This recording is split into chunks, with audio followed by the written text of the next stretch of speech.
আজকের 21শে মে 2025 যদি আমরা কাউন্ট করি, তার মধ্যে এখানে ডাইন হার্নেস সহ মোট 19,262 জনকে আমাদের যে সরকার আসার পর থেকে আমরা বিভিন্ন দপ্তরের চাকরি প্রদান আমরা করেছি।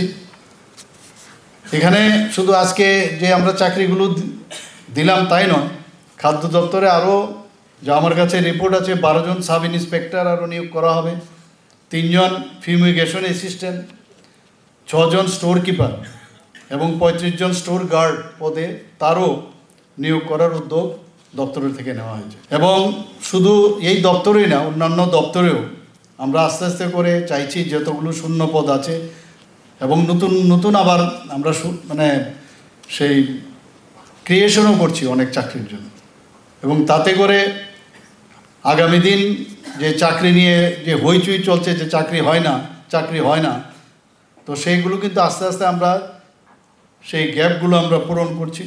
আর শুধু চাকরি দিয়ে তো হবে না, আমরা স্বনির্ভরতা বা সেলফ রিলায়েন্স যাতে হয় তার জন্য বিভিন্ন কর্মসংস্থানেরও আমরা সুযোগ সৃষ্টি করছি।